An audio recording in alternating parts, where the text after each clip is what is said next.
Greetings, science fiction and fantasy enthusiasts, and welcome to our podcast. With Ryan Sean O'Reilly, David Wilkinson, and Richard Mell. You're listening to No Deodorant in Outer Space. Now, let's get started. Rorschach's Journal, October 12th, 1985. Dog carcass in alley this morning. Tire tread on burst stomach. The city is afraid of me. I have seen its true face. The streets are extended gutters, and the gutters are full of blood. And when the drains finally scab over, all the vermin will drown. The accumulated filth of all their sex and murder will foam up about their waists, and all the horrors and politicians will look up and shout, "Save us!" And I'll whisper, "No." Out of all the quotes, Ryan, you had to choose the most fascist quote from the most biggest loser in the whole story. Oh my God! Oh my God! Rick and I are going to agree on everything. This is going to be terrifying. Good morning, good evening, good afternoon, and welcome to another edition of No Deodorant in Outer Space. I, of course, am broadcasting to you straight from the Owl's Nest. My name is Ryan Sean O'Reilly, otherwise known as Night Owl, and joining me, as usual, is Richard Rorschach Mell, busy with one of his many conspiracies and living life slightly on the edge and in the in-between. Rick, how are you doing tonight? Hey, very well. How are you guys? We're doing good. That's good. And also, from the bowels of Detroit City, the comedian David Wilkinson. I'm a fascist. Dave, how you doing? How you doing this episode? I'm probably more excited about this episode than I have been for any episode in a long time. So let's just, I'll try to ruin it right now. Keep doing your thing. Joining us, a special guest this episode is a fellow podcaster, Quinn Biola. Quinn, how are you doing? I'm doing fantastic, man. How are you doing? We're doing good. Quinn has his own podcast. I believe it's called the This Q podcast. Yes, it is. And your podcast, like in a nutshell, I know you guys talk about a lot about wrestling and I don't know, pop culture. Well, it's basically pop culture. There was like an offshoot of This Q called the This Q Wrestling Podcast, which is now sort of defunct because my partner is attending to his marriage. So podcasts are not great for marriages. Not at all. Not at all. No, they're very bad for marriages. Yeah. I second that motion. With a vengeance. And that's why I'm in my basement drinking beer with you idiots. God bless you all. And that's where Wilk will be sleeping tonight as well. Yeah. Man. So, Quinn, just to get like the audience a little bit up to speed with you, give us a little bit of background on you. And this podcast is about books and movies, focused on science fiction, fantasy, horror related genres.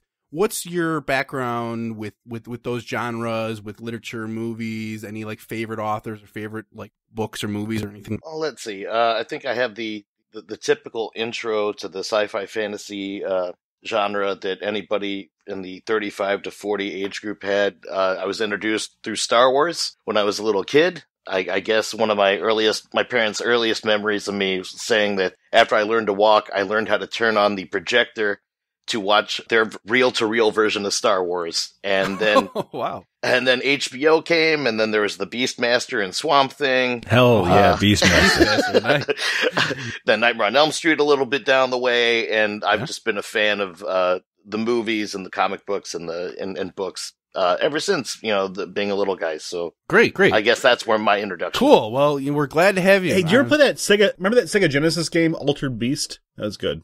Indeed, that's what it came with. That reminded me of that. Yeah. Rick, you were a Sega Genesis guy, right? I was a Genesis man. Yeah. Yeah. The Beastmaster, Altered Beast. Altered Beast. Yeah. So was that game actually inspired by the Beastmaster? It's definitely. I don't recall seeing Rip Torn at all, or Mark Singer, or the guy from Good Times. Right.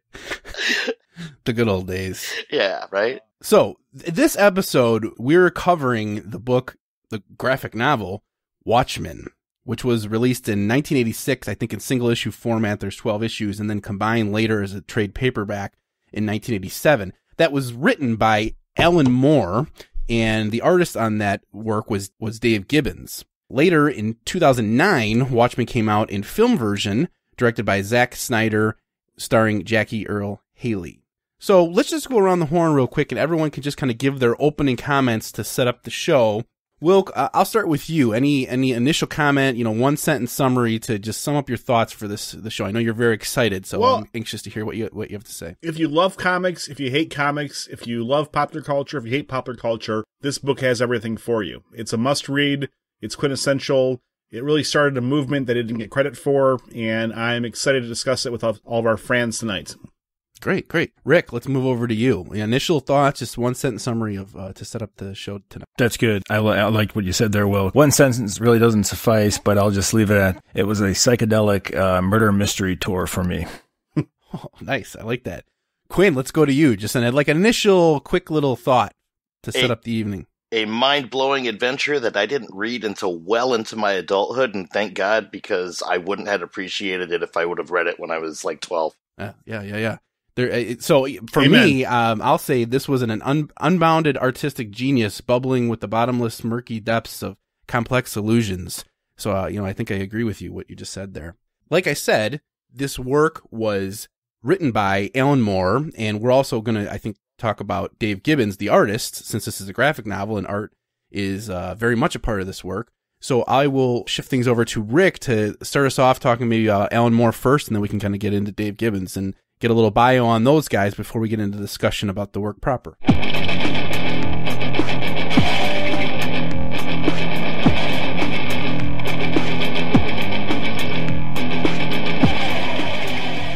Well, Alan Moore, he was born in 1953, a Scorpio, and if you know anything about Scorpios, they're just difficult people in general. They're complex, and that's kind of Rick, like taking it out on the Scorpios.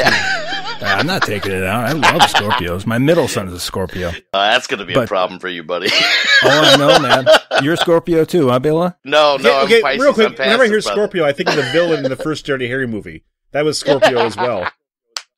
We should put that on the website. He was great. That's what I think of as Scorpio. And get that clip up. It's making me think of G.I. Joe villains for some reason. Scorpions and Cobra. I'm thinking of Destro. Yeah. Doesn't Destro kind of turn you on a little bit? Isn't it something about, I don't know, that silver mask? No comment. Just saying. Rick, go ahead. So yeah, along with a lot of his other writing contemporaries in Britain, he didn't come from any kind of aristocracy or anything like that. He grew up in an impoverished neighborhood where a lot of the people in the boroughs area in Northampton were illiterate, ironically. And he started reading profusely at the age of 5. It was described he was reading omnivorously. He was reading everything he could get his hands on. He was kind of a troublemaker when he got to school. He sold LSD to other kids to the point where he thought he was... That probably defined you as a troublemaker. Right. I mean, to the point where his reputation grew so much that the headmaster knew what he was doing and basically blocked him from attending any other subsequent college or schooling. Yeah, I saw him talking about despite his applications being out. That's crazy. Yeah, I saw that the headmaster actually wrote letters to the other schools, telling them not to take him on as a student because he would affect the other student. Right. That's crazy. Really vindictive. Well, I mean, LSD is literally toxic, especially in a high school environment. Yeah. Quinn and I probably know that, firsthand. But we saw a lot of it ruined a lot. Right. Not personally for us, but we saw what it did. Sure. Of course not. But so was he supposed to be a really smart kid too? Well, yeah. Here's the thing. He was a smart kid. He was in the top of his class in primary school, which is, I don't know what it is over there, but here it's, I think, grades kindergarten through 5 or something like that. But when he went to secondary school or middle school, maybe it was secondary, which is high school, he was at the bottom, and he basically described it as he disengaged. All of a sudden he thought all of the bad things about school. Basically, he conspired that school was basically there to keep everybody on time and obedient, and he basically just completely disengaged, like Ryan said. Yeah. But that's when he kind of picked up his artistic side too, and it kind of allowed him to go to the underground. And, he talks about his use of LSD basically giving him the power of perspective, which is indicative of how his performance was writing The Watchmen, because Watchmen is an exercise in perspective. It's not about one superhero. It's about 5 superheroes and then some. It's about the entire history of, the world's superheroes. And, he got into a little bit of, art creation toward the end of his schooling. He joined a publication called Embryo. And from that point, he was introduced to the Northampton Arts Lab. Okay. And in England, there are several arts labs. And I don't know if Northampton was one of the first or what, but David Bowie was in an arts lab. John Lennon and Yoko Ono, they were in arts labs as well. I like 2 of those 3 people. Yeah. Right. Wonder which one you don't. But anyway. Bowie, what an asshole. Instapol. He ruined the Stones. Bowie ruined the Rolling Stones. Everybody knows that. Okay. It's a no deodorant Instapol. But, I guess, it just turned him on to the alternative arts. And he obviously started writing. He started drawing his own comics. He ultimately wanted to basically be in charge of a comic strip for the rest of his life. He wanted something really stable. But we all know he kind of became a freelancer. But he actually started out doing like a normal weekly comic strip for a newspaper. And then after like a year or 2, he quit because the newspaper had published some article about how homosexuals should know their place in the community. And it was just kind of, it just rubbed him the wrong way, as it would with anybody really kind of enlightened. But that's when he decided to cut out his day job writing a comic strip, and kind of like his dream, but maybe it wasn't all it was cracked up to be in his mind. Also, he wrote comic, he really developed his writing craft, and to the point where a lot of the publishers were just saying flat out that he was one of the best fucking writers that they've ever seen. And he got in pretty quickly with DC Comics, and he wrote a few. Go ahead, Ryan. I just, in the documentary that he was talking on, he said that, I don't know what it was for, but he said like in England, he got some awards for his comic book work. And as he described it, he's like, the Americans went crazy, or the Americans viewed all awards as like the Grammys or the Oscars. And they didn't realize that the awards in England, it was like 30 people voting for it or something like that. Uh-huh. And he's like, so they saw that he had an award. And so he described it, they brain drained him over to the States to work on the stuff. And then that's how he ended up over at DC. But he was kind of, drain, huh? Yeah, that was his word. Yeah. Well, I mean, the United States, they've got a long legacy of comics, and he helped kind of jumpstart the comic scene as far as I know. Yeah, he said that DC gave him like free reign. Like they didn't really mess with him. Like they let him do what he wanted to do. Right. I don't know if did he do Swamp Thing first? Is that the first thing he did? That's correct. He went right from Swamp Thing to the Watchmen. So, yeah, he made a splash with Swamp Thing, I think, initially. And that was not his property, I believe. Right. He also did V for Vendetta. He did a really interesting thing called Lost Girls, where he took some of fiction's most popular women, Alice from Alice in Wonderland, Wendy from Peter Pan, and Dorothy from Wizard of Oz, and he turned them into porno actresses, and they were just exploring sex, and it was a graphic novel, and all of the scenes were drawn, so it wasn't like, straight up pornography. But a lot of people have a problem with even his drawn figures, because these are girls, they're not of age, and they're exploring their sexual desires. But, I mean, he basically had intended on doing like a comprehensive study on sex, basically.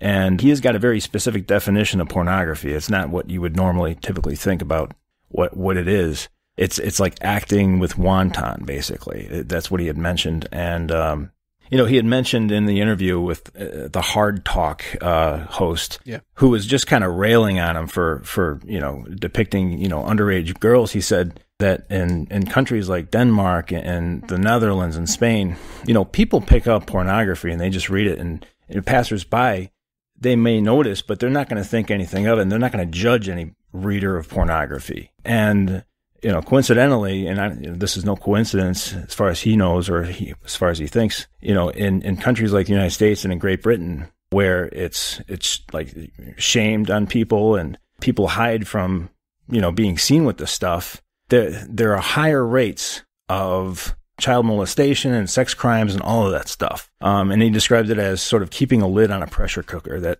is going to explode, quite dangerously. And, unpredictably. So that was his point with that. Go ahead, Quinn. I just want to throw... Oh, yeah, well... Alan Moore, I think, in the comic book world, he brought a really interesting element over to the United States. If you look at comic books as a history, they're very nationalistic. I mean, comic books were almost originated, the golden age, very American, right? Used for propaganda at some points, but they reflected American culture. You bring Alan Moore over, and his effect on the work was not a nationalistic sense, but it was a global sense. He was looking at them as icons and gods, and he brought a new voice, a new perspective, because he wasn't entrenched in American culture, and that didn't influence how he wrote the comics. And if you look at the various works that he did, from V is for Vendetta, Watchmen, he actually literally wrote the definitive Batman Joker comic book called The Killing Joke, which you probably recognize the cover if you saw, but his influence is breathtaking on comics as a whole, and really, yes, to me, comics are the modern mythos, the modern gods, the modern Zeus and Olympia, and it's nice to see him taking it away from America and make it more of a global viewpoint than a national viewpoint. But that's that's good. Okay, I'm glad you said that. Did you have something to add to that, Quinn? Were you trying to get in?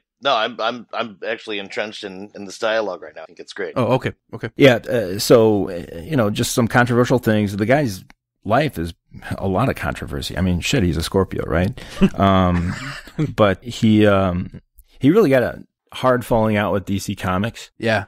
He compared DC and Marvel to fronts for bootlegging operations, and he was he trying to say that the early comic book companies were actually bootlegging organizations? Well, they have underground crime world ethics. He described, and they have left scores of authors in sort of bitter retirement and alienation, and these writers have created these stories, and they just kind of get put out with the garbage when they're finished by these. Well, yeah, I think they get engaged in what's called work for hire copyright arrangements, which means these contracts just completely destroy any ownership that they have. So what that means is whatever they create, the comic book company would own it, even though they're the creators. And from the get-go, I remember that Alan Moore talked about how, at least with the Watchmen, their contracts contained reversion clauses that said if DC Comics did not use the characters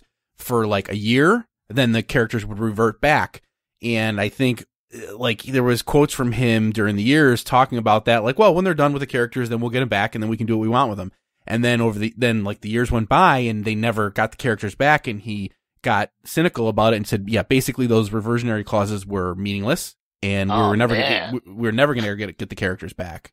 Mm-hmm. And so I think that was part of the impetus that made him disillusioned. And he ultimately said, he had a quote in there, and I forget exactly what it was, but it said something along the lines of, well, he felt that he'd been swindled, and that was fair enough, and he was going to never work for the company again. So he has nothing to do with the preface stories that just came out about a year ago? Not at all. Yeah, I know that there was some prequels to the Watchmen, and they had told him, we'll give you your rights back to all the characters if you... Now that the story is run dry and we're not really making any profit out of it, we need your name back on this brand here. Yeah, they said, we will give you your rights back to all the copyrights back if you agree that you will write the prequel. And he said he's not interested in that kind of arrangement. So he would have been locked into writing the prequel, to what they imagine that. He went into the Watchmen though with some hope and some kind of misunderstanding on his own part that he would own the Watchmen after it had run its course after about 6 months.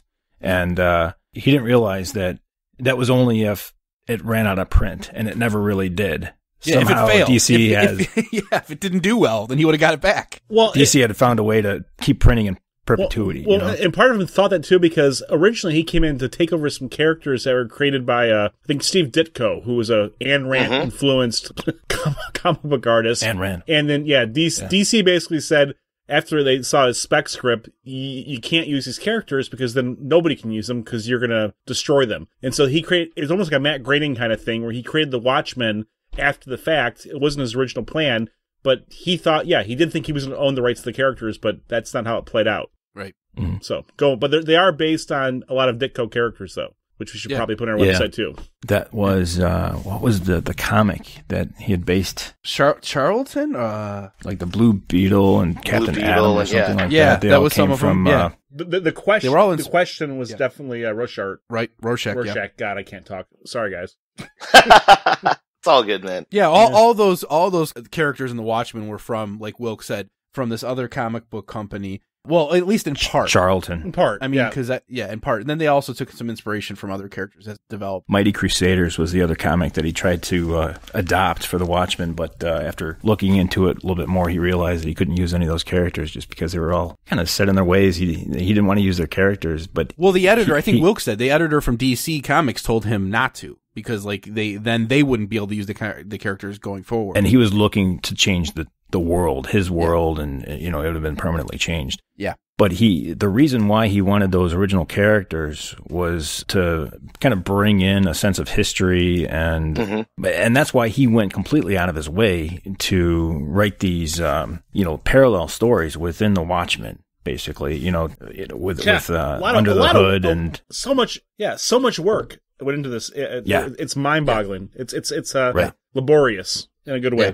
You could read it multiple times and pick up different things every time. I mean, Alan Moore himself, I heard one of the quotes he said is that, the artist Dave Gibbons, which we'll talk about it pretty soon, had put in extra like artwork and stuff in the background that Alan Moore didn't even realize until he said he'd read the comic 6 or 7 times. There was stuff that was new to him. So that's awesome. It was so depth, it had so much depth. It's a great comic. It's a great book. It is. Rick, you got anything else to add about Alan Moore? Oh, I know he had a fascination with that, like, I don't know, the occult, or would you say like, mysticism? Oh yeah, Jesus. Yeah, he is an occultist, which means he sort of believes in in knowledge that isn't known predominantly. And so he may consider himself a conspiracist. There's nothing wrong with that. Some conspiracies are true. He also practices ceremonial magic, and so he considers himself some kind of warlock, I guess, which is pretty cool. It just kind of adds to the mysticism of his brand, The dude is a modern wizard. Yeah. What else? That sheds a lot of light on how this story plays out, actually. Yeah. Man, that's crazy. Yeah. Yep. And just appearance-wise, it looks like he just kind of stepped off a bus with Ken Kesey and fucking, in the late 60s. I feel I had this conversation recently with my my younger brother. I'm like, you're younger than me. Where can I buy acid these days? I'm almost 40. No one sells acid. And he's like... No, he's like, I don't know. I'm like, well, can you look into it for me? Because I might want to do acid again. And I don't know. Just want to have it on hand in my little drug box. So he said that Burroughs influenced him. Well, I'm just saying, I this work. think I could buy acid from this guy. Who we covered. I think Alan Moore would sell me LSD right now, based on his picture. Yeah. That's all I'm going. Yeah, absolutely. Yeah, I could ask him. He would know who's holding LSD, I think, at any given point. So you can go to him, or you can go to a fish show, brother. I have a Pearl Jam weekend coming up here this weekend. I'm gonna go see 3 shows, but hopefully, that's not really an acid crowd. You'll be on your own spirit. Pearl Jam doesn't jam, they just kind of play the song as it sounds on the radio. They don't. They do. No, I don't know that about. I think you're wrong about that. A little bit. They don't. They're not a jam band. What they do is they create a set list for every show, and they do about a 3.5 hour show every show. And it's not the same. I mean, and really, if you like their whole catalog, they play their songs, which is they blend in covers and things like that. So if you're a fan, it's great. But they're not a jam. I don't like jam bands per se. But I love Pearl Jam. So they don't. When they play covers, they play rockabilly stuff like Led Zeppelin used to do. I mean, I saw them in Detroit the last show. They did like local Michigan bands. They did like Iggy Pop. They did the Stooges, things like that. They do a lot of Who covers. Wow. They're basically a classic rock band from the 90s. I mean, I don't know, but they kind of like Fish, yeah. You guys can get more into that in the Pearl Jam podcast later on. Well, and we are talking about Alan Moore here, so we need to talk about music as well. That's fine. Well, what else you got about Moore? Because we want to get into Gibbons too. Jethro Tull, wasn't he part of? Did he do? No, that was the artist. I'm sorry. Ian Anderson. Yeah, that's the guy from Jethro Tull. Was there some connection to Jethro Tull with Alan Moore? Not that I saw, unless I'm. They both have beards. No, I think the illustrator did some album work for Jethro Tull. I do. I read something about that, but it's possible. It's possible.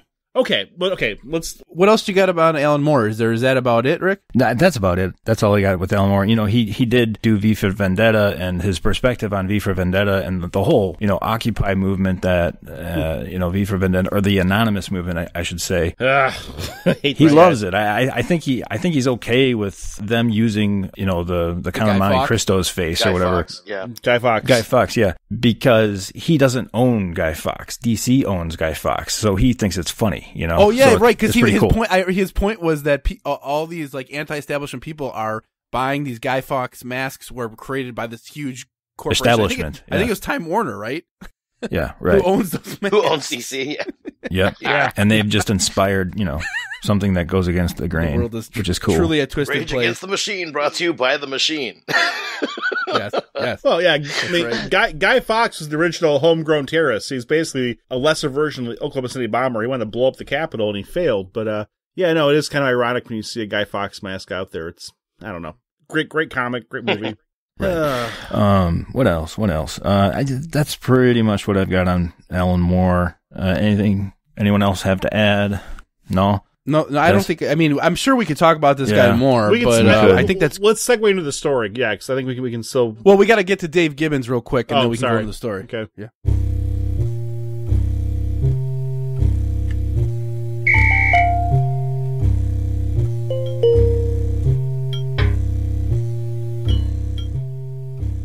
Dave Gibbons, I can make him quick. He was born in Aries. I don't know what Aries are, but I know that they're compatible with Libras as far as marriage goes. And we got that figured out now. Yes. Good. And what else? He's done the Green Lantern. He's the artist, so he's the guy that draws all the pictures in the comics, and he has done. Okay. Yeah, Dave Gibbons absolutely did do some Superman, Doctor Who. Yeah, Jethro Tull's 1976 album, Too Old to Rock and Roll, Too Young to Die, was illustrated by Dave Gibbons. He did that album artwork. Oh, okay. So he was doing album artwork. He was like big into the rock scene in the 70s. God, everyone involved in this is like awesome. Go on. So, yes. And his work on The Watchmen, I'm not a comic book reader. The first comic book I've ever read was The Watchmen, and it's probably going to be the last comic book I read. Really? Yeah, that's right. And I read The Watchmen like about 5 years ago, and I'm glad to be revisiting it. What about Archie? Did you read Archie? I know Archie's a comic. Yeah. No, okay. I'm just asking about your. Can we do I've read the funny papers every Sunday. I know Peanuts. Those are comics. So, okay, so how about Mr. Bofo is my favorite. Ryan Q. Rick, what's your comic experience? That's an important question, I guess, going into this. So actually, before Quinn goes into it, me and Rick had a common friend growing up who was very into comics and collecting. Yeah, and he was nuts. And he at one point influenced me, and I did kind of briefly get into comics, and I think mostly I got into X-Men and Wolverine and some other ones, but that was. It was just like a short flirtation with comics, but he's a lifelong collector. Every comic he buys, he never opens up. He leaves it in a plastic, and he just kind of stashes it away in his basement. I hate that shit. I my comics. I mean, I don't. They're not like the action figures that we grew up with, man. I don't want to sell them later. I want to read the comics and enjoy them. How about Mad Magazine? Do you guys read Mad Magazine as kids? That's a comic, essentially. Yeah. I mean, I read Magazine. Spy versus Spy. Yeah, right? William Gaines created that magazine. He did 4 lame. comics in the 50s. I mean, all this stuff is real. I mean, comics had so much influence on our culture and our childhood. It's beyond measure. I mean, like, and really, Star Wars is not based in comics. It's based on Westerns, which is a whole different topic we can maybe get into in a few seasons. But no, I mean, like, all that stuff is comic based. I mean, a lot of the things. Well, wait, Quinn, what about you? Do you have a background in comics, or did you read them growing up? Of course, during 1989, when Batman was that cultural phenomenon, when they put out the movie, of course, Batman was sort of my first sort of jump into it. And then I started reading, not actual Punisher, but Punisher War Journal, which was like him describing guns and like fighting techniques, which I found really strange. Then I jumped into like the New Warriors. And then when I got to high school with Rick, one of the guys in our unit had like a box of X-Men comics. And that's where I got into the whole X-Men thing. And I didn't like the X-Men growing up, but after I read that whole box of them, I was sort of hooked at that point. It was the X-Men and Wolverine. So, and I remember like on the weekends at our high school, we'd be playing, some people would just sort of religiously file into the lounge and watch the Batman cartoon series that was, quite new for the time, in the early 90s. And that was a big thing. I never got interested in that kind of stuff. I never liked Batman. And I don't like the Owl or the Night Owl in the Watchmen. Well, I'm with you in the Owl. The Owl's a useless character. But I'll wait for that before, yeah. Yeah. Okay. All right. Well, I mean, do you have anything more to say about Gibbons, or we want to move on to the book? Gibbons is really kind of an accomplished artist. And I can see this, just reading through the Watchmen. You can't just read through the dialogue bubbles. You really got to like look at the pictures too. So it's a kind of a slow process. Gibbons will give you foreshadowing in one frame, so you're kind of ready for the next thing. And he just loads each frame with symbology. It's extremely dense, and it's kind of done in a simplistic way too. But not it's not distracting, right? Yeah. Didn't they apply some the 9-panel system was very exclusive to this? I was reading something about that. It's I think it's unique to is it his work or just this comic? I don't know if it was just his, but they said that they went to this 9-panel system, which they described as very authoritative. Yeah. And Moore said that this was the first time when he was working on a comic that he was able to, I guess since he knew there was going to be 9 panels, he was able to give more input and feedback to Gibbons about what should be in the panels, because Moore would tell Gibbons what to put in the panels, although a lot of times he would say, but to Gibbons, if you think something else would be better, go ahead and do something else. Absolutely. Yeah. It gave Moore some predictability about how everything would be laid out, because I think, Moore might have tried his hand at art early on, but he ultimately determined he's just a writer, or better as a writer. Mm-hmm. Indeed. All right. I mean, is that it, Rick? Or yeah, that's all I got. Okay. We can talk a little bit about how they collaborated, but I think at this point, why don't we move on to the actual work? Okay. All right. I think that would be good. So let's go to Wilk, and Wilk, why don't you give us, if you can, in some way, capsulize this story in some kind of synopsis as to the general plot of these. It's essentially a graphic novel with 12 chapters or 12 comics that have been combined into a trade paperback. Good luck.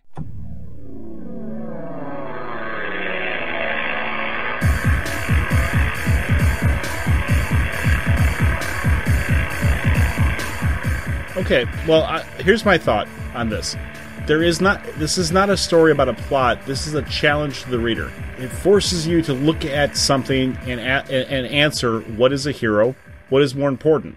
A national identity or a global identity? I think this is ultimately about Harry S. Truman, but at the end of the day, it's about the greatest enemy that we all face, and that's ourselves. Because there is no hero that's obvious in this, and there's no villain that's obvious. And the story itself is fascinating because it's about people looking for both heroes and villains. And the end will leave what I would think is a very good debate about who that hero and villain is in the story. Because in my opinion, Ozymandias is the hero, and Rorschach is the villain. And Rorschach. God, I cannot say his name. God damn it.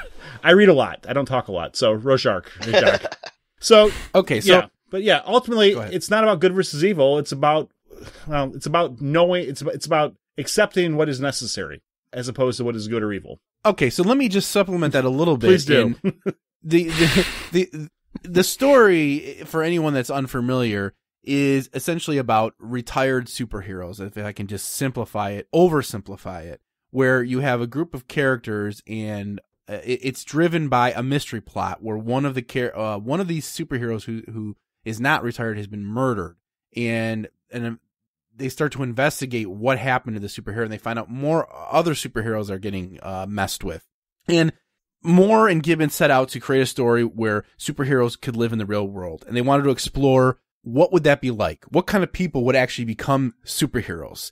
And I think they determined that those people would have a lot of issues, and they'd be complicated. That's the kind of person who would be driven to actually engage in crime fighting. And like Wilk said, it's not driven by some overarching nemesis. And really, there's two levels there too, because these people aren't actual superheroes. A lot of them are just fascist government agents, and they don't have superpowers with the exception of one. With the exception of one, and he becomes a god, which is a whole different topic, which I want to get into. That's the big distinction in the movie and the book. But really, these are people that commit horrible crimes. These are people that commit murder. These are people that commit sexual assault and crime. I mean, like they're not super by any imagination. They're just iconic. They fill a role. They inspire. They do propaganda. And at the end of the day, I mean, they do bring about peace in their own way, but it's through mass murder. It's an alternate history story set in, I think it starts in the 30s, where someone takes the initiative to become the first, vigilante. It's about vigilantes, and that inspires other vigilantes to take up, become costume adventurers, they call it. And these people go and start fighting crime at their own, and then eventually they band together and form what's called the Minutemen. And at some point, the public loses interest in them, and they fade away, but then a second generation gets rekindled and interested in this, and that's sort of, and then that generation is then banned by a government act called the Keene Act, which outlaws superheroes with the exception of superheroes directly working for the government. And that's where the story picks up, is when these superheroes have been outlawed, and they're forced into retirement, with the exception of, there's two. There's Dr. Manhattan, who has been, I guess he was in a nuclear experiment, for lack of a better description, and actually has vast superpowers and can actually do things that are almost mystical and magical. The rest of superheroes are good athletes, or they're really smart, or just very witty, and they just kind of are vigilantes who wear costumes. And one of them's even like a police officer who does this on the side. So the main characters, I think, are Night Owl and Rorschach and the Silk Spectre and Ozymandias and Dr. Manhattan. I think the story revolves around them, and then there's a whole cast of retired characters who are older, who's like the first generation.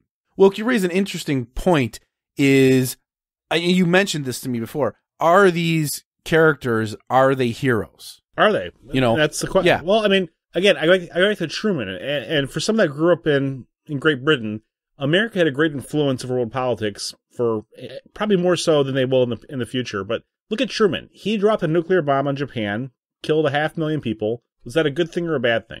And we're grown up in this country. We're raised to believe that was necessary, and it's okay to kill people that aren't American, because it brought about the end of the war and peace. And this comic basically asks the same question, but using a different angle.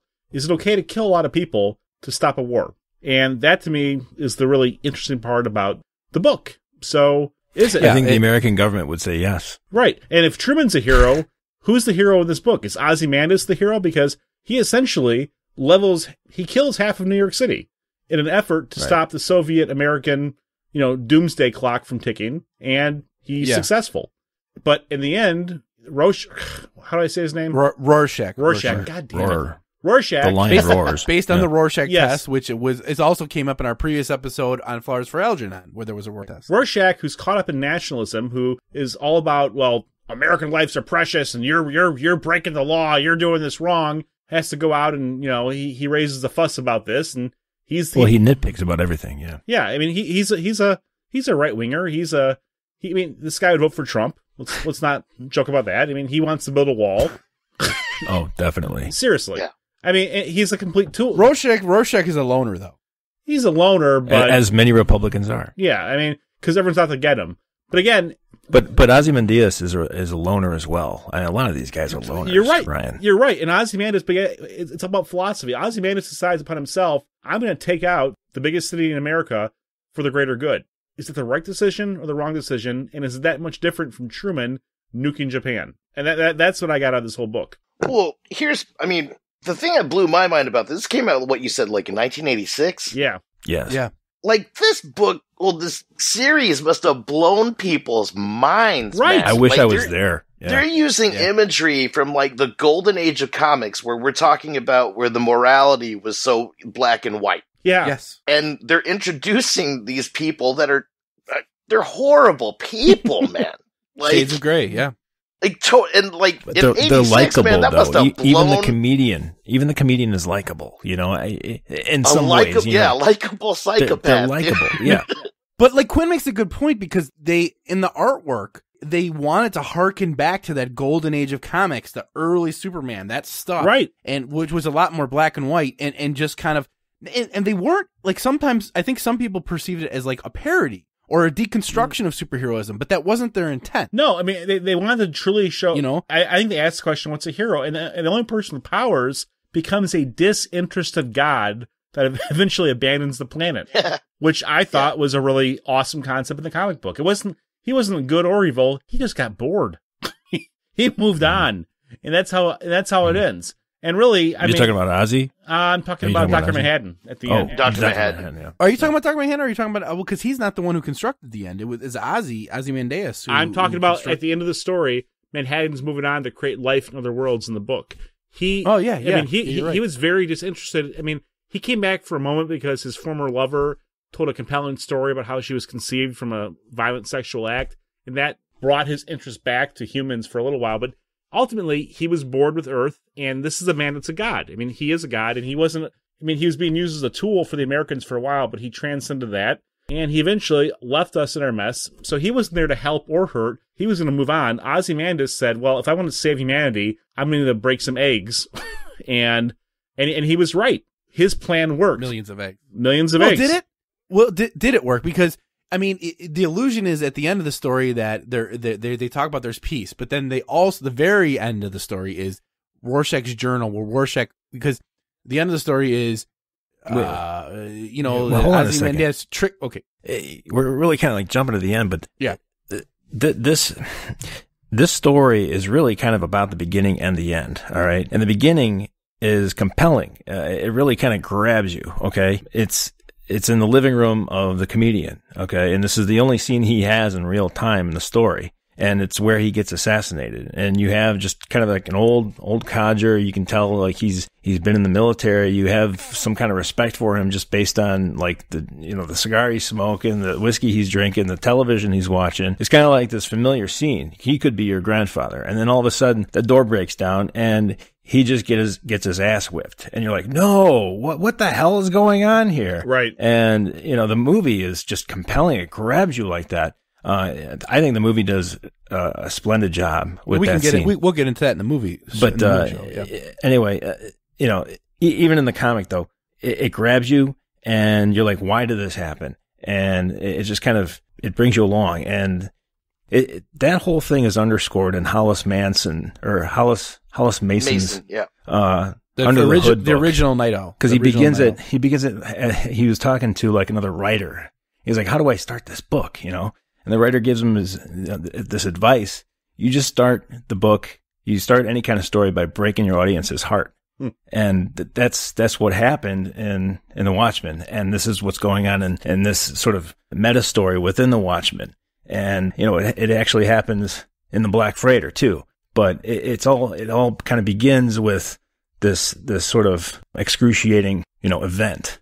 And from then on, Rorschach gets into it, and it's just all this detective work from then on. And then, you kind of get to meet each and every character, but the end is extremely explosive, and it's pretty unique. Well, Wilk made a comment in the beginning that I think Alan Moore echoed, and let me put this to Quinn.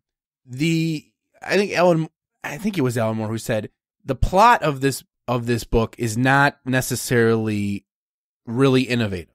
I mean, it's almost like a whodunit murder mystery. It doesn't matter what the plot is, right? In the beginning, and it's in its boiled down form. It's a boiled down murder mystery whodunit, and that's like who killed the comedian, what is going on, and Quinn, what is this story about? Because I guess we're saying it's not a murder mystery, even though that's what's driving the force. That's what Rorschach is trying to figure out and convince the other superheroes. We have to figure out something big is going on here. That would be the through line. I think that's a through line for a story about the deconstruction of a hero, the deconstruction of a nation, and the deconstruction of the worldview.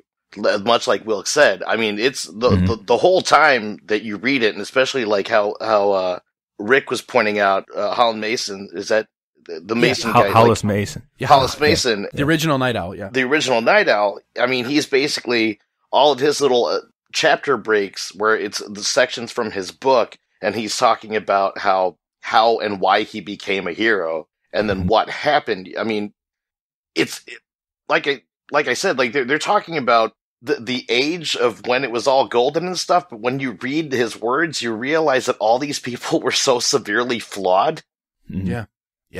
And it's like a study in anthropology, basically. Yeah. Study of a kind of human, basically, So are we saying that the plot is not really the focus of this book, which is maybe its genius? The plot is sort of simple. It's a trick though. And really, I mean, to me, the plot, it sucks you in, but when you finish it, and I think it's worth rereading once or twice. I've already read through it 4 times, but like, to me, it's a bigger picture. I mean, like, it deconstructs our concept of what is a hero on purpose, but not in a way that's like disrespectful of the iconic hero notion. It pays reverence to that, but at the same time, it plays into the idea that you can have nuance in characters. And that's a concept that we're seeing more and more in our media and our TV and our books now. If you look at like some of the modern classics like Lost and things like that, you have a very nuanced characters that are both good and evil to different degrees. And this book brings that forward. The comedian is both good and evil. I mean, they're not completely in one direction or the other, just like all of us are to a certain. I think I saw some commentators talk about how this book was influential and influenced a lot of other people to write other comic books that were focused on the dark and gritty. Yeah. But they said Moore and Gibbons were not necessarily focused on the dark and gritty as much. They also explored the consequences of the dark and gritty nature of these characters. Yeah, and I don't know, Quinn, if you have something to add to that, is that it's not so like simple. You see how complex life can be. Indeed. I think in 86, that was probably some mind-blowing shit to be putting in your hands. Yeah. Because you're so used to, at that point, probably watching your Richard Donner Superman movie and everything is funny and, Gene Hackman is a hilarious Lex Luthor and everything is black and white. And now you're reading this story about Gene how this Hackman's chick badass. got raped and she was raped by one of her fellow superhero people and then then now you have this, this amazing doctor who's the only superhero who could give two shits about the planet. Yeah, he doesn't care about people. I mean, he says he's like a god. Strangely enough, later on, like Superman sort of started becoming that way, where he was just distant, man. Like he understood things about the universe, and he didn't really care so much about the petty Earth bullshit. And that to me is the perspective of somebody who's not American. They look at America, thinks we're the center of the world. This guy's from Great Britain. He's like, fuck you, you're not.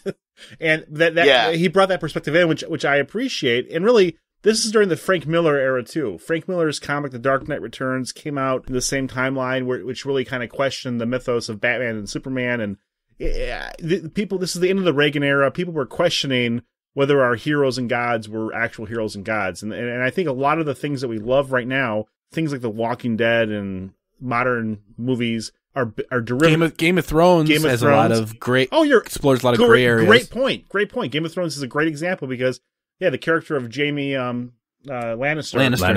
One of the most compelling and like frustrating characters to love or hate in literature, and I guess in the book too, in the movie, in the TV show. Yeah. But like, I think the end of the 80s, these works right here had an influence that I think permeated to other works and thoughts at the time because. I mean, we won the Cold War, guys. But what did that mean? Yeah. Here's a question. Quinn, go ahead.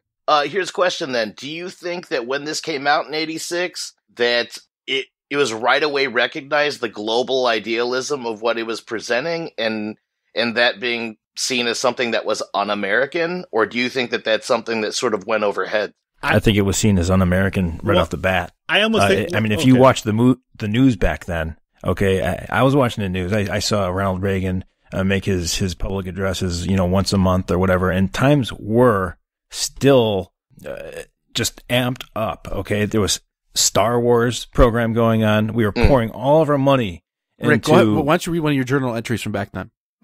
One of my journal entries? Yeah. I'm not going to get up on a pedestal. I would like, for people to kind of chime in. Sorry, I'm confusing you with Rorschach. Sorry, go ahead. Oh, Jesus. But I mean, as a kid watching the news back in 85 and 86, I wish that I had ran into this comic book, and I wish I was into comic books. That's why I'm going to talk to my old friend Adam Nimick. You're killing me. Okay, because you're killing me. Because I hate agreeing with you. I hate agreeing with you and everything. Go on. I know you hate agreeing with anyone, but you especially. But no, everything you're saying, I agree with. Because I was scared shitless at that point in my life. Yeah, I thought Argonne National Laboratories would be nuked. Any day. I agree. Okay, I was always asking my mother whether we were going toward or away from Chicago because I wanted to be away from Chicago. Do you guys remember that? Yeah, we're like 10 years old, 8, 9 years old. It's the 80s. Quinn, I don't know how old you are. You're Rick's age, right? So we're all the same age. Yeah. I just remember being in 3rd, 4th grade and thinking to myself, well, fuck. We're going to die. Yeah. War Games, Matthew Broderick. This is one button. But I was very aware of nuclear war and threats and that Rocky IV, for Christ's sakes. Rocky IV. Remember that ABC movie, TV movie, The Day After? Yes. My parents let me watch it. About nuclear war. Like, they were trying to scare the shit out of us back then, man. Yeah. Right. They were. They did. I was scared. Yeah, It worked. I still have anxiety about that shit. I mean, Sure. so, And this is still during the Cold War when this was published. Right. So, It was ballsy. I think they probably tried to sweep this under the rug, and That's what I'm saying. It Like, how didn't get did this popular not- for a purpose. If something like this came out now, man, like people would be like, this is the most un-American piece of shit and national pride and we're not going to read this, or some people would, you know what I'm saying? Like it would be, there'd be an uproar about something like this right now. but in I think it'd be an uproar back then too. But here's though. what I want to say right before in 86 or 87, people didn't see it coming. They read it at face value, and like I said, it probably takes a while for it to sink in because it looks very iconic, very American, very. And then when you actually read beneath the subtext, it's not. But I don't. It's not really. But to me, it's a lot more subtle in 87 than it is in 2016. But this was a successful book. I mean, Yeah. I think from the get-go, right? Well, that I mean, was it's my not- next question. Like Yeah. how really successful was it? No Well, I idea. don't think it's ever been out of print. Okay. And I It's hard have to look back yeah. at. It's hard to. But I think they've then done like multiple releases of it, and I think it was successful early on. Yeah. I don't remember seeing it at my Walden Books in the trade rack. Like it was, of course, always seeing this, Yeah, that smiley was- face with the, and that's another good point. Is Moore and Gibbons had a lot of intention to have symbols in this book and repeat those symbols, like the smiley face from the comedian, over and over. or the clock, Knots. the doomsday clock, the knots, the Gordian knot. Right. Just a lot. There's so much depth. There's so much, I guess, metafiction is what we'd call it now, with these stories within stories. Well, like you talked about, or someone mentioned the tales of the Black Freighter. the Black Freighter. Yeah. It's a story within a story.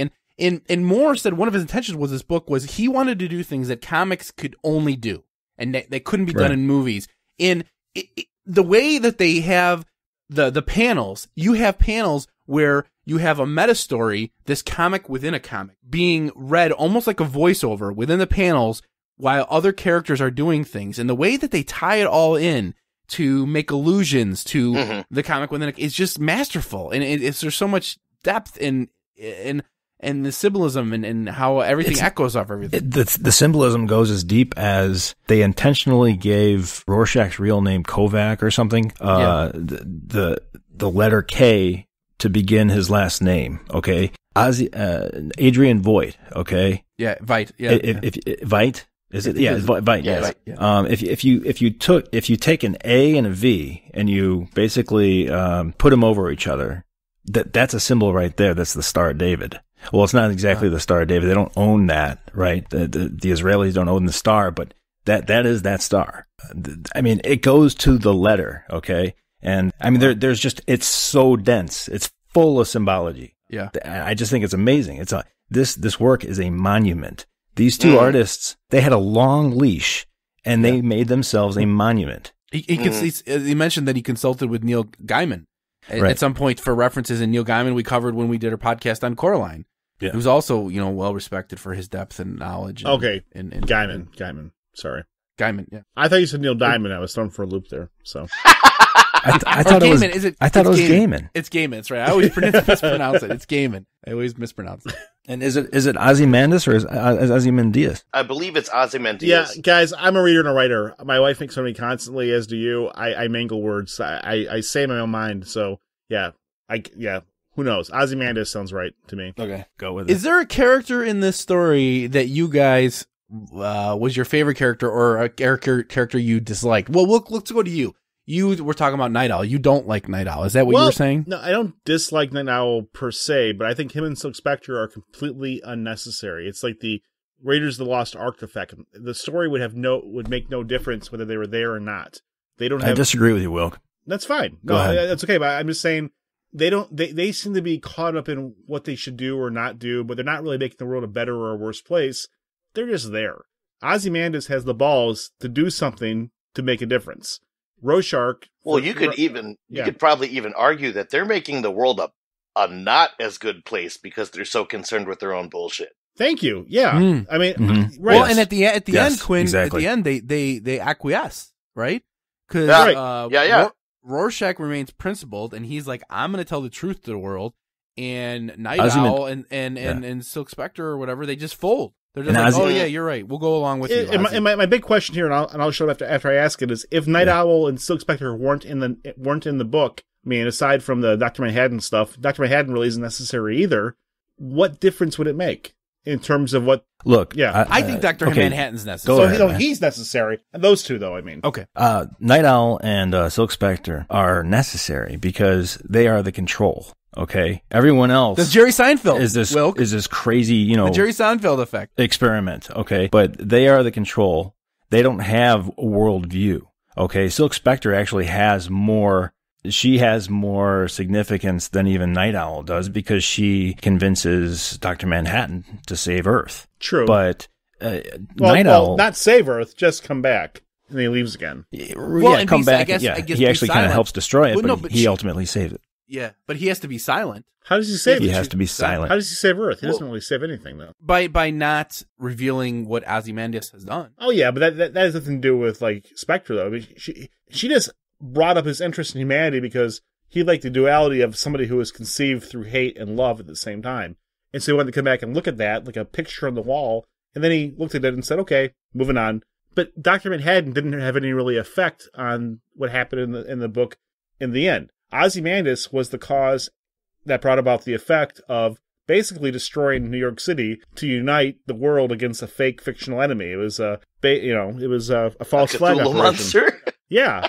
Cthulhu, yeah. That's the thing. And again, I hate how the movie treats that, but we'll get into that in a second. But we'll get into that. Yeah, I mean, we get to talk about characters. But I'm saying the movie itself puts them in a different light. But if you look at the actual book, I mean, really, if you just break it apart. Okay, let me go back up here.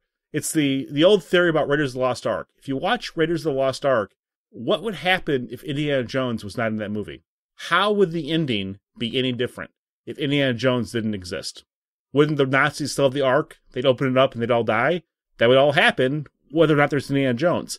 This is the same thing with Night Owl and Silk Spectre. Whether they're in it or not in it, it has the exact same end. Ozymandias didn't need to get rid of them because they had no effect on his plan. He kind of liked them. Right. It detracts from the multiple perceptions that they give you. Okay. It's not about the story, obviously. Watchmen is not about the story. About the plot. It's not about the plot. It's about perceptions. It's about multiple, viewpoints on life and politics. And that's what this thing is. Tales in the telling. So you need that. You have to have control. And I do have some respect for Night Owl and Silk Spectre.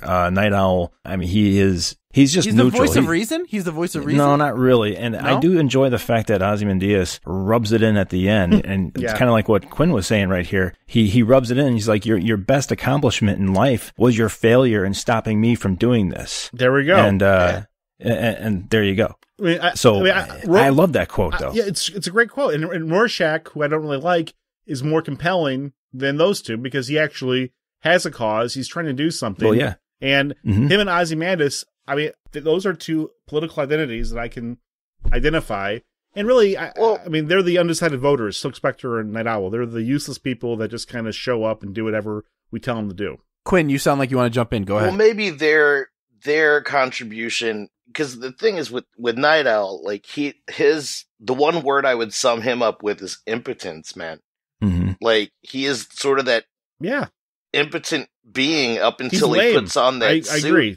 Yeah, but that was also, I guess, when you look at all the Hollis Mason stuff or Mason Hollis stuff, I think that him and Silk Spectre just sort of illustrate the negative aspects of the more human aspect of being a hero, or else not being able to be a hero because of that. Mm-hmm.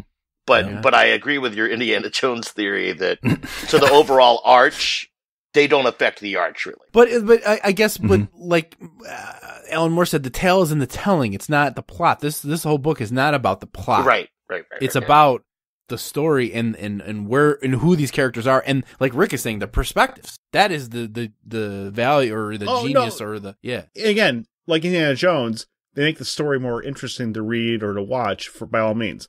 I'm just saying, when you look at it more analytically and as, the questions it's raising and the actual story itself, they're MacGuffins. They don't need to be there. It's nice that they are there. They enhance the story, but ultimately for what it's trying to do, they're ultimately ineffectual characters. plot-wise. Well, but for what this is trying to do, they okay, are very effective. Well, gut thing. I didn't read on this. I'm just going to ask. The whole idea, Night Owl just seems fucking lame. It's a fucking owl. I mean, I agree. I agree. I agree, but he's necessary. No, but he gives a different perspective that I think is part of what contributes to what this book is really about. I agree. It's about Sadly, these I different perspectives. It's not about the mystery of what happened to the comedian.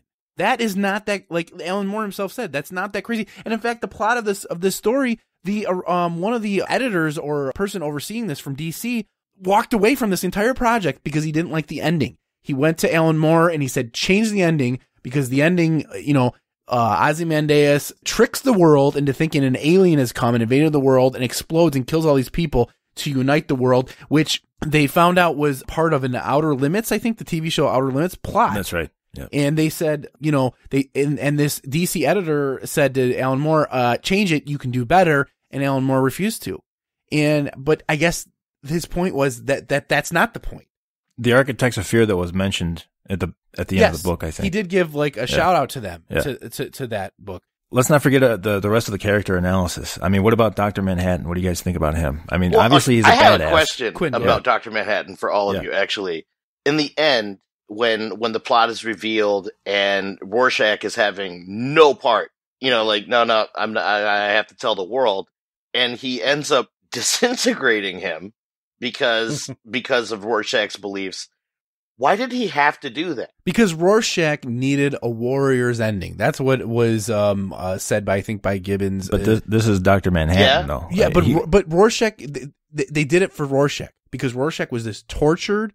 The whole point of this, one of the points of this story is to show what kind of person would be a superhero in the real world. But from Dr. Manhattan's perspective, he's not there to give Rorschach his warrior's ending. He did it at the end. Why I think did he do it? He gave Rorschach a noble ending, and I think that was the point. Well, Rorschach demanded that Dr. Manhattan kill him. Okay, that was the first thing. I don't think he had the intent of going out there and blowing Rorschach up. Right, but Dr. Manhattan was there to just make certain that Rorschach wasn't going to spill his guts. Right. And he thought it through logically, and that was it. And he thought that Rorschach would never be quiet. He had to kill Rorschach because Rorschach is so principled, so black and white, that Rorschach was going to tell the truth and reveal it to the world, which he ultimately did anyways by leaving his journal. He gets the last laugh. Yes. In the end. Yes. He does, unfortunately. And I think, but it's only with like this quack newspaper, right? Well, but that's where it ends, and it leaves you to go, well, everything is all hunky dory and peaceful, but maybe it's not, because they're going to get Rorschach's journal and find out, hey, it was Ozymandias behind all this. It was Vite. You read through Rorschach's journal though, and you realize that you're reading the journal of a crazy motherfucker. Crazy man. So, I mean, he immediately sort of discredits his own self, in his journal. I don't think it's going to have that many ramifications, but, that's not that they don't say. Right. Exactly. That's where it ends. You don't know. It's like the National Enquirer gets his journal and like just everything just sort of negates itself. Week after week after week. That's okay. Okay. But they don't explore that. They don't say, okay, everyone does not believe Rorschach. They leave it up to you to say. And which is one of the quotes is, I think Dr. Manhattan says, there is no real ending. Everything just keeps going. Yeah. And I think that was very poignant with the end, because even though it ends, that Rorschach's journal is yet to be revealed, and that could change everything. Yeah. And there are so many instances of synchronicity in this book. I mean, there are several things that are happening at the same time that sort of point directly at each other. With the reading of the Black Freighter, you have these parallel stories, but they're synchronized. And I mean, it's just LSD, so meticulously put together. That's the LSD, like the synchronizing of all of that stuff and making it make sense. That's the most mind-blowing part to me as I go back through the book. Like, it's a work of art, yeah. Because you can't illustrate that in the movie. No, not at all. The stuff that's happening with the Black Freighter or like the Mason Hollis stuff, like that's genius. No, that's what they're able to achieve in this. Well, and I don't know. It seems like it's unprecedented. And you know what? Let me do this. We're going long. I want to get into the ending, but I think let's save that for the movie show. Okay? To kind of contrast the two, because we're kind of going long here. And why don't we end it here for the book show? and we can get more into the ending and anything else with the movie show, because we've got plenty of material here. So you're okay with contrasting endings in the movie show? Yeah. Okay. I think let's do it there because we got plenty going on here. So all right. So Quinn, why don't we just go? Well, let's give our final comments first.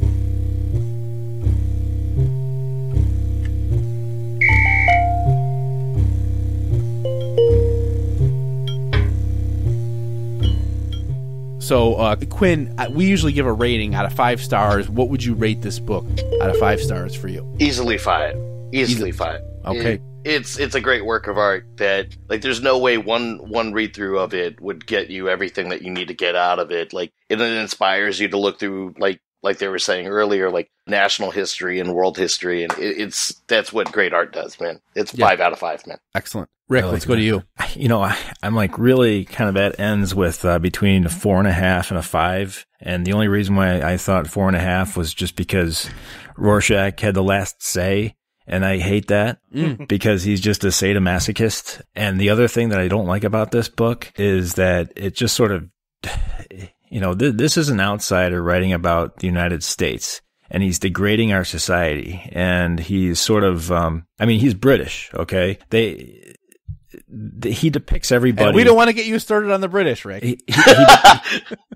He's depicting everyone as just sort of like, you know, vermin, okay? And I don't really appreciate that. I mean, there are good random people, okay? But the overall story is fabulous. And you know, there's also a theme in this book about Ozymandias and how he may be gay or something like that, and that's a bad thing. Well, I mean, yeah, Rorschach does. That's part of his journal. Yeah, and Rorschach has way too much of a voice in this story, and he's the most bigoted, fascist, you know, patriot type that is kind of present, and his voice is looming large in this book. So with that said, I think I'm just going to go with 4.5. I mean, but it's an amazingly put together, you know, piece. It really is. That's fine. Wilk, let's go to you. Out of 5 stars, what would you give this? And any final comments? Well, my final comment is I think when something's great, when something is truly art, you can't absorb it all in one take, and you can get more from it, whether it's a painting or a poem or a song or a book. But yeah, I keep getting more and more from this, and I vacillate. You know, do I want to give it 5 stars? I mean, but I can't say why not. I mean, like, for all the things that Rick said are valid, and all the things that you said are valid, but I mean, like, there's just so much in here, and it does, yeah, it's just, I love it. I think it's definitive of a certain time, and it's the influence that it's had, and the fact that you can keep reading it and discussing it, but nobody hates it, you know? Not at all. It keeps you thinking. Yeah. Wow, it's compelling, and no, I mean, as far as, like, being provocative literature that at the same time is great, I mean, the level of work and labor that went into this is breathtaking. Yeah, I think I have to give it 5 stars. Okay. And then I will also give this 5 stars. I think it's an easy 5 stars for me, and it's an amazing work. There's so much depth. I'm certain that I did not pick up on everything that needs to be picked up with the story. And I could, good for you. And I could go back, and to me, true genius is found when something has so many layers and depths that you need to reread it, but yet in a single read, you can pick up so much. Like Naked Lunch. So I don't think I gave Naked Lunch 5 stars, but let's not get into that. People can go back and review that episode. So I'll say 5 stars. This is a must read. And so with that, I'm going to go to Quinn and say, Quinn, you have your own podcast, the This Q podcast, which you talked about briefly. Where can people listen to your podcast? Where can people find more about your show and what it's about? Well, you can go on to Spreaker.com and look up the This Q podcast. Right now, we're sort of in we're trying to restructure. Right now, the sub podcast under This Q podcast is called The Hangout, which I host with my friend Skits Jones, who I met through hosting karaoke, and we also both so happen to be in the local indie pro wrestling scene. Me as an announcer, and him as a in-ring talent. So, oh, wow. Oh, nice. But we basically just talk about pop culture and strangely not a lot about wrestling, even though that's both what we do. But soon we're going to be getting another podcast onto that called The Hangout, where I catch up with people who I met over my I guess career as a karaoke host in the Chicago area. Well, how long have you been doing podcasts? I see you have a lot of episodes, I think. Maybe 3 years. Okay. I remember I got into it because I started listening to Bill Burr and Joe Rogan, and I was like, why not, man? Joe Rogan, I just got into him like 2 weeks ago. Lately, he's been interviewing some very interesting people. Yeah. Sometimes it gets a little long-winded. Hey, but Quinn, your podcast, I mean, if someone has iTunes, they can find your podcast. It seems absolutely. to be available in almost all the places you can find podcasts. It's not just a Spreaker thing. Yeah, Spreaker is the host. Okay. And where you get, but you can go to iTunes and get it too. Yeah, I heard your podcast, and I was listening not too long ago. You did a podcast about, what are those called? Not isolation chambers, but... sensory deprivation. Sensory deprivation chambers. Yeah, I thought it was interesting to hear more about that, checking out that episode. I will preach that gospel to anyone who will listen, man. But yeah, it's a great podcast. I've heard a number of episodes, and you guys are, very entertaining on it. So I'd urge any listeners of our podcast to go check out. There's some similar interest going on. So saying that, I will invite anyone also to check out our website at nodeodorant.com, to go on to iTunes, subscribe to our podcast. We're also available on YouTube, Stitcher, and TuneIn Radio, and then just anywhere else you can find podcasts. We ask people to give us ratings or reviews. We certainly appreciate those, especially if we actually get them. Me too, dude. And that's about it. So we'll tune in later in the month when we're going to actually cover the movie for the Watchmen. So I know with that, I'll say everyone say good night. Good night, everyone. Good night. Good night, everyone. Good night. For more information on the topics discussed in this episode, or to read our show notes and find us on social media, visit nodeodorant.com. For more information on Ryan Sean O'Reilly and his various works of fiction, visit ryanseanoreilly.com. For more information on David Wilkinson, visit drycracker.com. For more information on Richard Mell, check out his profile at goodreads.com. The theme music for this podcast was written by John Doyle from the band I Decline. You can visit him at i-decline.com.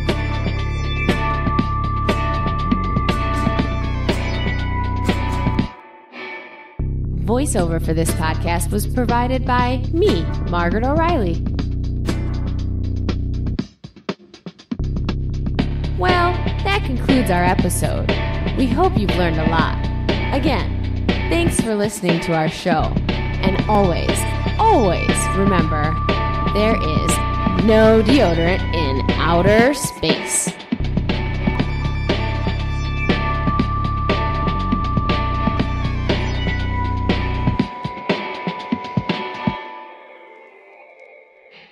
I see wayfires. Hey, Ryan, say something kind of loud. Well, before, is Quinn still with us? No. Yeah, I'm with you. Oh, you are? Video tuned out. Okay, it's just a video. All right, we're good. All right. Just give me a moment. Shit. Hold on. Dashes it away in his basement. I hate that shit. I my comics. I open up, I put my dick in it, I smash it around. But you gotta cover your comics. You gotta love those comics. You gotta take out your Archie comics. That's my philosophy. Come in the comics. Don't try and preserve them. Just spray your shit all over them and enjoy them like a piece of Kleenex with beautiful pictures on it.